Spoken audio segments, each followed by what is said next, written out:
So, I've just finished listening to Borderland by Amorphis, and these are some of my early and preliminary thoughts after listening to that album. Now, let's face it, after 35 years, after 15 studio albums, the creative juices might struggle to flow, motivation might wane, and you might start running out of ideas. But that's simply not the case for Amorphis. In fact, I read that 24 demo tracks were originally pitched for this album for Borderland, and had to whittle that down to 10. So that shows they're still motivated and still creating and loving what they're doing. Now, if you do like your metal more on the melodic side, more on the harmonic side, with good catchy riffs and choruses, you'll love songs like The Circle and Light and Shadow.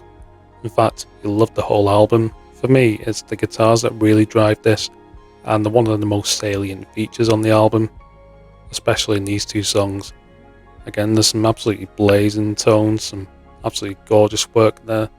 I mean, they've been around for 35 years, so surely they know what they're doing in the studio, and know how to get the best out of their instruments. The keyboards are really important as well, in being the melodic centerpiece, and they're the most salient feature again in some songs. It comes down to Santeri, the keyboardist for the band. He said he wanted to challenge himself on this record and prove that he could write heavier synths and heavier riffs. And for me, sometimes it adds more of a progressive rock element. It reminds me of the likes of Genesis or Marillion from the 80s, 70s, that kind of era. But saying that, it's not all proggy woggy melodic rock stuff. Definitely not. There's some songs that are much heavier. Songs like Bones take a more Route 1 approach, much groovier, songs that make you want to headbang, and they stay true to the band's melodic death metal roots. I feel like Bones is the strongest performance by vocalist Tommy on the album. I mean, he really shows his full range here. He has some absolutely demonic growls that are just they're absolutely fierce, yet he still retains some diction and clarity there. I mean, the growls, there's some growl, so you can still understand him, but it still sounds fierce.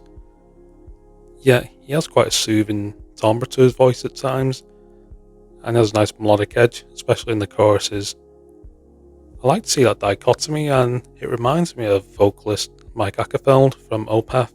As far as production on the album goes, it's absolutely untouchable. It's fantastic. It brings out the best of every single musician. It sounds clean, it sounds polished. But I've seen the band live when they headlined Incineration in 2024, and they sounded just as melodic and just as tight up there. So you know it's not overly produced, they can replicate it live. For all the great things on Borderland, I just feel like something's missing. When I listened to Silent Water for the first time when I was 17, I just loved that huge epic chorus, that larger than life sound. It was a similar thing with Silver Bride and House of Sleep.